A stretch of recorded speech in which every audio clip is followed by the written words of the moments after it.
अस्सलाम वालेकुम व्यूअर्स, उम्मीद है आप सब खैरियत से होंगे।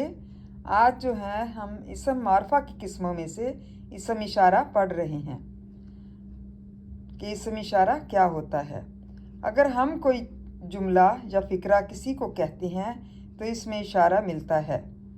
नज़दीक का इशारा ज़ाहिर होता है या फिर दूर का इशारा ज़ाहिर होता है। मतलब हम किसी को ये का इशारा करते हैं इन चीज़ों का या दूर की चीज़ों का, तो इसमें इशारा ज़ाहिर होता है। अगर कोई नज़दीक चीज़ है तो ये किताब नज़दीक का इशारा है। ये किताब है या ये किताब ये नज़दीक का इशारा है। मिसाल देकर आपको वजाहत करती हूँ कि किस तरह से ये नज़दीक और दूर का इशारा कहलाता है। ये मेरा रजिस्टर है, ये क्या है? नज़दीक का इशारा है। दूसरा है उस मेज़ पर बर्तन पड़े हैं, ये दूर का इशारा है। तीसरा ये लैंप रोशन है, ये नज़दीक का इशारा है।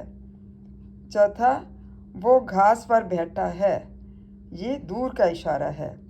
पहली मिसाल और तीसरी मिसाल नज़दीक के इशारे की तरफ है, दूसरी और चौथी मिसाल दूर का इशारा ज़ाहिर करती है।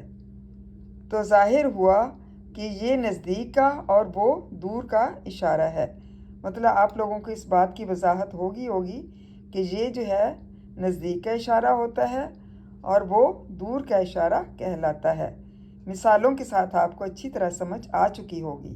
Thank you so much and जज़ाकल्लाह खैर।